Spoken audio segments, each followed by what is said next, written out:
Selamat pagi Bapak Ibu Saudara yang terkasih di dalam Tuhan Yesus.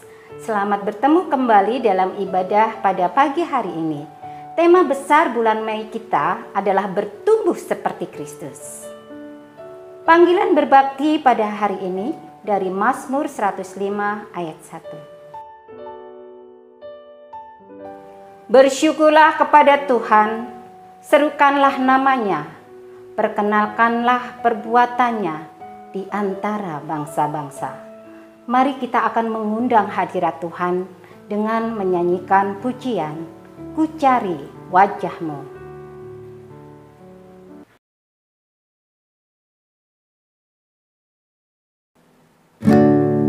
Ku cari wajah-Mu, temukan kasih-Mu. Kau bukan Tuhan yang jauh dariku.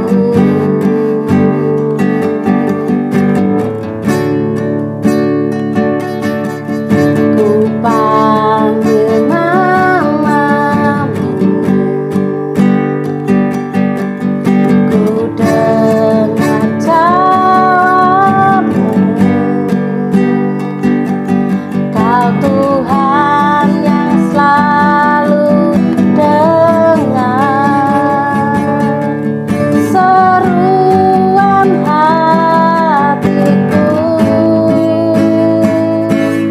Sungguh indah Kau Tuhan, penuh kasih dan sayang. Kau tempat penghiburan bagi setiap hati yang terluka. Sungguh indah Kau Tuhan, penuh kasih dan sayang. Kau tempat penghiburan bagi semua orang yang membutuhkan.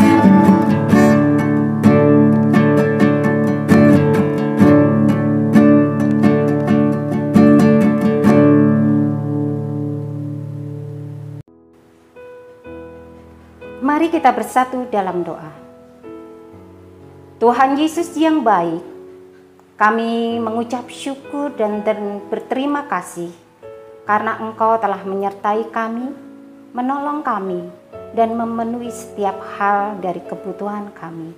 Tuhan, pada pagi hari ini kami bersatu hati, menyerahkan hati dan pemikiran kami untuk bersama-sama memuji nama-Mu dan hendak mendengarkan firman-Mu. Kiranya Roh Kudus-Mu berserta kami semua, menolong kami untuk memahami firman dan ibadah pada pagi hari ini. Kiranya rahmat dan berkat tercurah bagi kami semua. Di dalam nama Tuhan Yesus, kami sudah berdoa dan mengucap syukur. Amin. Saudara yang terkasih, kita bersama-sama bertemu. Saat bertemu kita dapat saling mengasihi, menghibur, dan menguatkan. Mari kita bersama-sama memuji dengan sukacita. Kita bertemu lagi.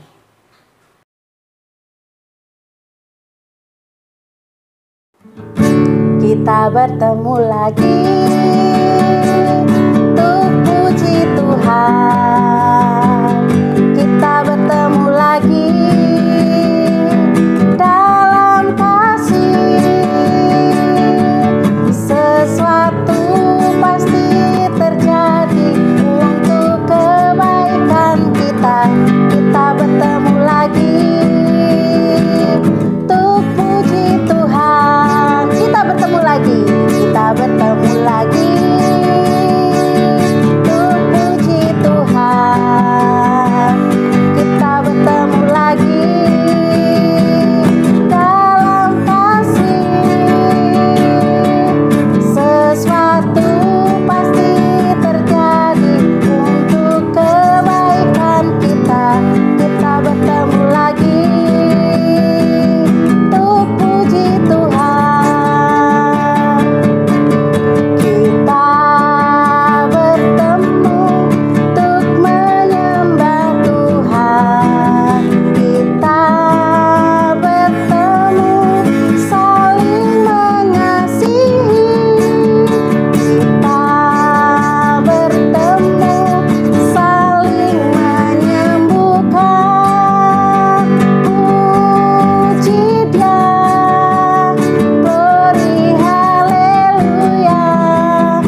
Pembacaan Alkitab diambil dari Kisah Para Rasul 2 ayat yang 42. Mereka bertekun di dalam pengajaran rasul-rasul dan dalam persekutuan, dan mereka selalu berkumpul untuk memecahkan roti dan berdoa. Ayat persembahan diambil dari Mazmur 119 ayat 108. Kiranya persembahan sukarela yang berupa puji-pujian berkenan kepadamu ya Tuhan, dan ajarkanlah hukum-hukum-Mu kepadaku. Kita akan berdoa menyerahkan persembahan kita. Tuhan, terima kasih karena Engkau telah membukakan tingkap langit bagi kami. Engkau telah memberkati kami dan Engkau telah memelihara kami melalui berkat-berkat yang Engkau berikan sepanjang minggu ini. Tuhan, pada saat ini kami menyerahkan persembahan dan perpuluhan kami, kiranya menjadikan korban yang harum di hadapan-Mu. Tiliklah hati kami, biarlah Engkau mengucapkan sukacita karena persembahan dan perpuluhan kami. Kiranya Engkau akan menolong kami untuk memakai, untuk menjangkau jiwa-jiwa dan memenangkan banyak orang-orang kepadamu. Tuhan, ini persembahan dan doa kami serahkan di hadapan-Mu. Di dalam nama Tuhan Yesus kami telah berdoa dan mengucap syukur. Amin.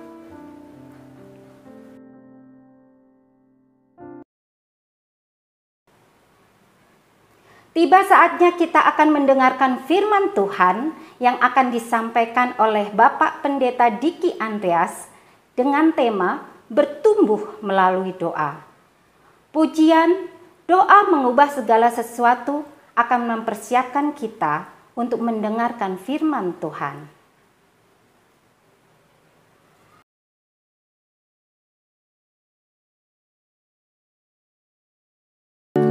Saat keadaan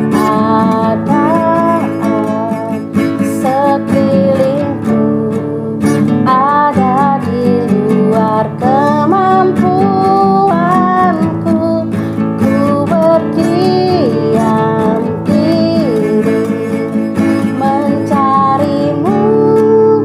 Doa mengubah segala sesuatu. Saat kenyataan di depanku mengecewakan perasaanku, ku menutup mata memandangmu. Sebab doa mengubah segala sesuatu. Doa orang benar bila didoakan dengan yakin besar kuasa-Nya, dan tiap doa yang lahir dari iman berkuasa menyelamatkan.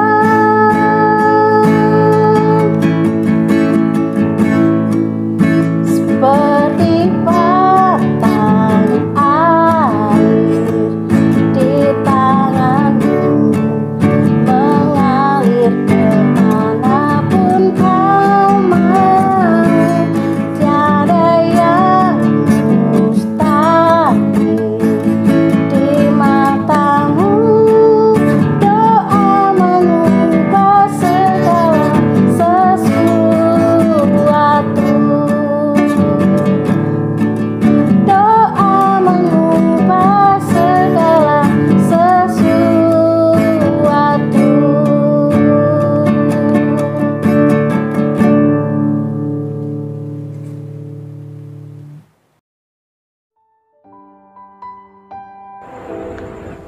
Doa mengubah segala sesuatu, satu pujian yang sangat indah dan mengingatkan kita kembali betapa besar kuasa dari doa. Seperti firman Tuhan yang akan kita pelajari pada pagi hari ini, kita akan belajar mengenai bertumbuh melalui doa. Bapak Ibu Saudaraku yang dikasihi oleh Tuhan, ternyata jemaat Yerusalem bukan hanya jemaat yang bertekun di dalam pengajaran, mereka bukan hanya jemaat yang bertekun di dalam persekutuan, di dalam komunitas, tetapi mereka juga adalah jemaat yang tekun di dalam doa.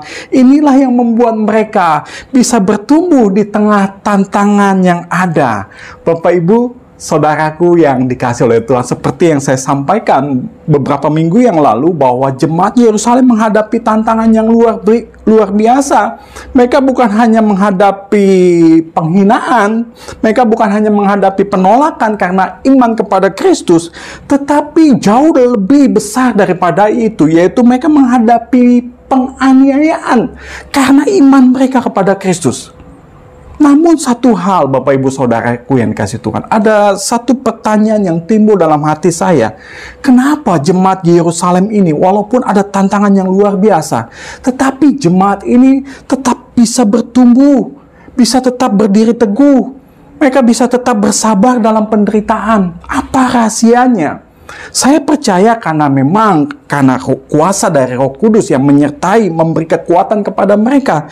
Tetapi selain dari kuasa Roh Kudus yang menjadi rahasia kenapa mereka bisa tetap kuat, yaitu karena mereka adalah jemaat yang bertekun di dalam doa. Kisah Rasul pasal 2 ayat 42, Alkitab kita berkata, mereka bertekun di dalam pengajaran rasul-rasul dan dalam persekutuan.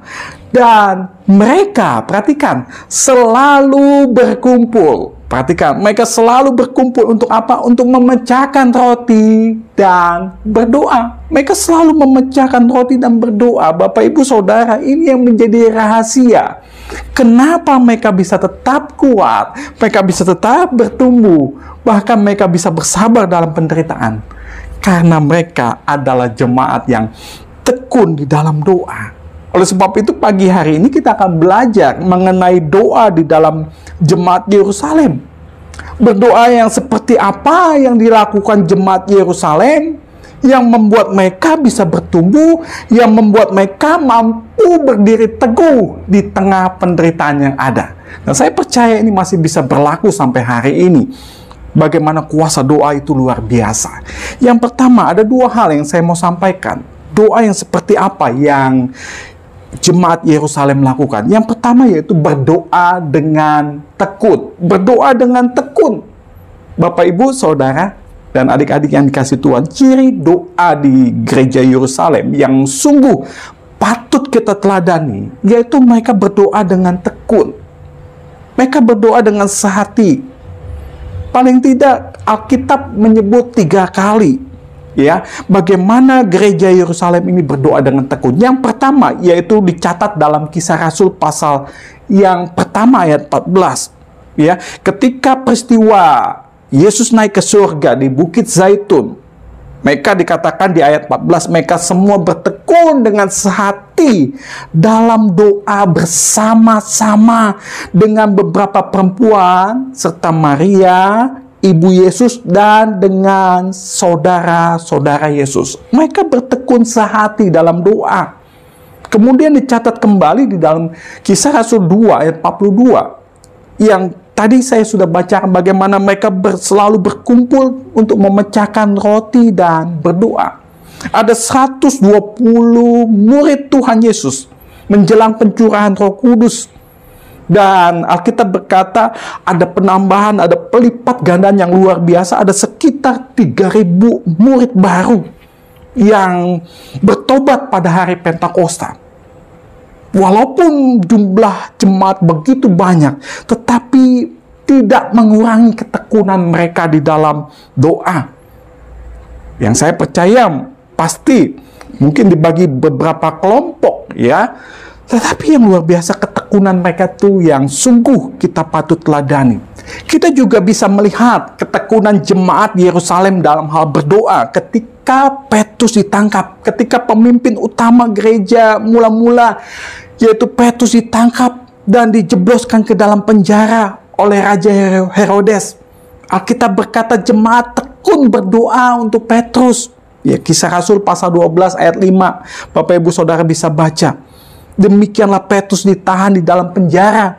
Tetapi perhatikan, jemaat dengan tekun mendoakannya kepada Allah. Bapak Ibu Saudara yang kasih Tuhan, kita tahu ceritanya bagaimana Allah mengabulkan doa jemaat Yerusalem dengan mengutus malaikat untuk melepaskan Petrus dengan cara yang ajaib tanpa diketahui oleh para penjaga, dan Petrus bisa bebas. Bapak Ibu Saudara yang dikasihi Tuhan, saya percaya kuasa Tuhan tidak berubah sampai hari ini. Ketika Bapak Ibu dan saya tetap bertekun di dalam doa, akan ada kekuatan, akan ada pertolongan Tuhan yang ajaib, dan akan ada pertumbuhan secara rohani ketika Bapak Ibu dan saya hidup tekun di dalam doa. Oleh sebab itu, pagi hari ini, marilah, walaupun mungkin selama ini ada doa-doa yang saat ini, sampai hari ini belum sepertinya dikabulkan oleh Tuhan. Tapi pagi ini Tuhan ingatkan kita, jangan putus asa, jangan patah semangat, tetaplah bertekun di dalam doa. Karena di dalam doa yang tekun, ada kuasa Tuhan bekerja. Amin Bapak Ibu Saudara. Yang kedua, selain mereka berdoa dengan tekun, mereka adalah jemaat yang berdoa dengan sehati. Berdoa dengan sehati. Ini ciri dari doa gereja Yerusalem yang patut kita teladani, yaitu berdoa dengan sehati. Bapak Ibu Saudara yang dikasihi Tuhan, hal yang paling banyak disinggung di dalam Alkitab mengenai doa gereja Yerusalem adalah masalah doa kelompok, yaitu doa bersama-sama. Ya, dalam gereja Yerusalem tampaknya doa kelompok ini yang diutamakan. Ya, yang walaupun saya percaya masing-masing individu mereka punya doa secara pribadi, tetapi kalau kita pelajari Bapak Ibu Saudara, doa-doa individu, doa-doa pribadi hanya dicatat, yaitu doa Petrus, doa Yohanes, doa Stefanus. Tentu, sekali lagi saya katakan, pasti mereka punya doa secara pribadi. Tetapi yang ditekankan, doa bersama itu sangat penting Bapak Ibu Saudara. Ya, dan ini menjadi rahasia kenapa jemaat Yerusalem bisa bertahan di tengah tantangan yang ada. Karena mereka selalu berdoa dengan sehati.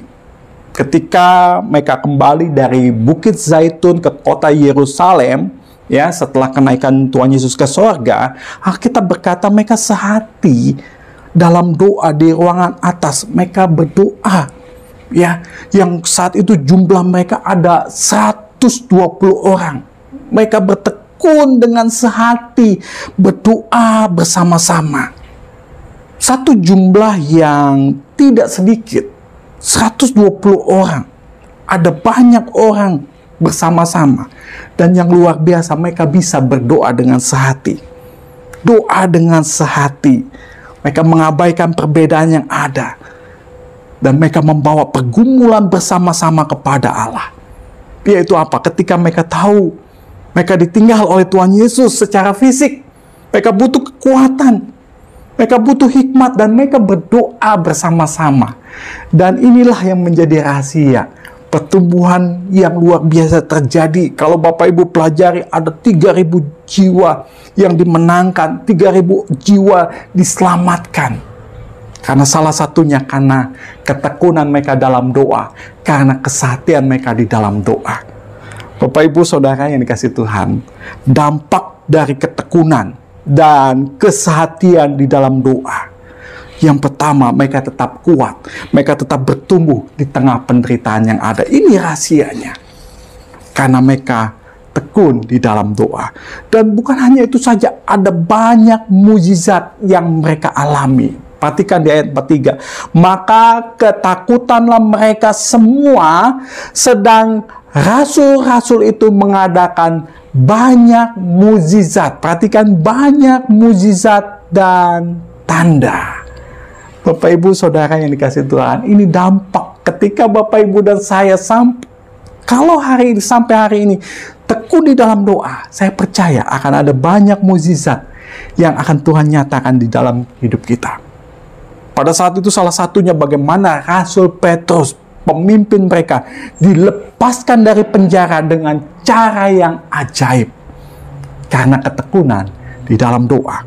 Dan yang terakhir, dampak dari doa yang sehati, doa yang tekun, Tuhan menambah jiwa yang diselamatkan. Di ayat 47 kalau Bapak Ibu pelajari, dan tiap hari Tuhan menambah jumlah mereka dengan orang yang diselamatkan.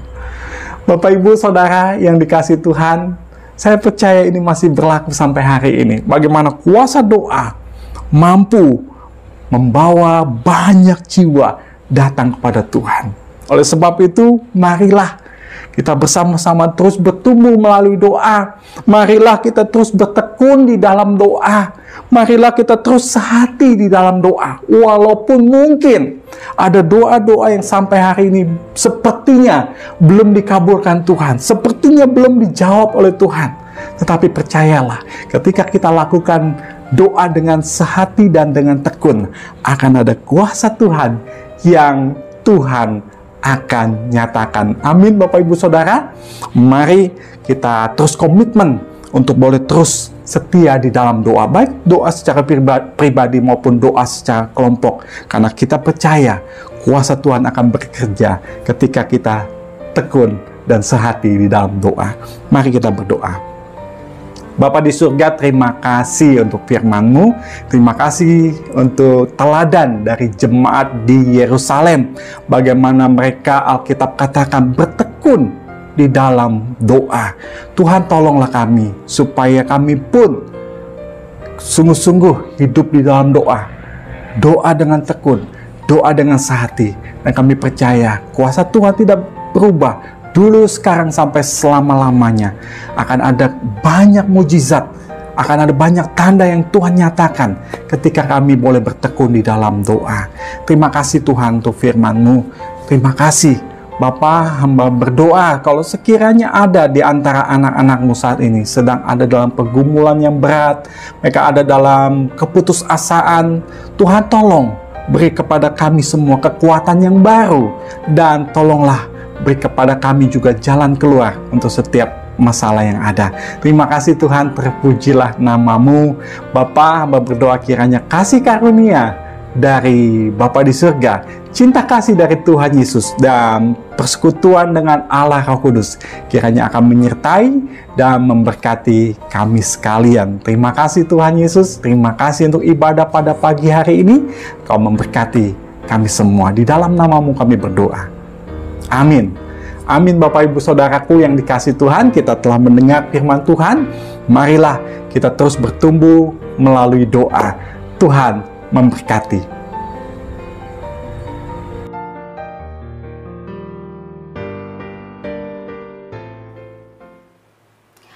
Firman Tuhan telah kita dengar, mari kita memberikan respon terhadap pengajaran hari ini dengan memujikan Tuhan menggerakkan tangannya.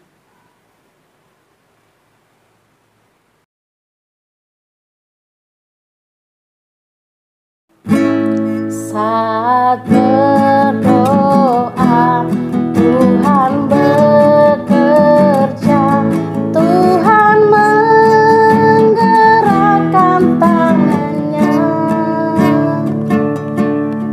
Doa melakukan yang tak mungkin bagiku, doa membukakan tingkap langit bagiku. Saat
Ibadah telah selesai, tetap jaga kesehatan. Sampai bertemu kembali minggu depan. Selamat hari Minggu, Tuhan Yesus memberkati.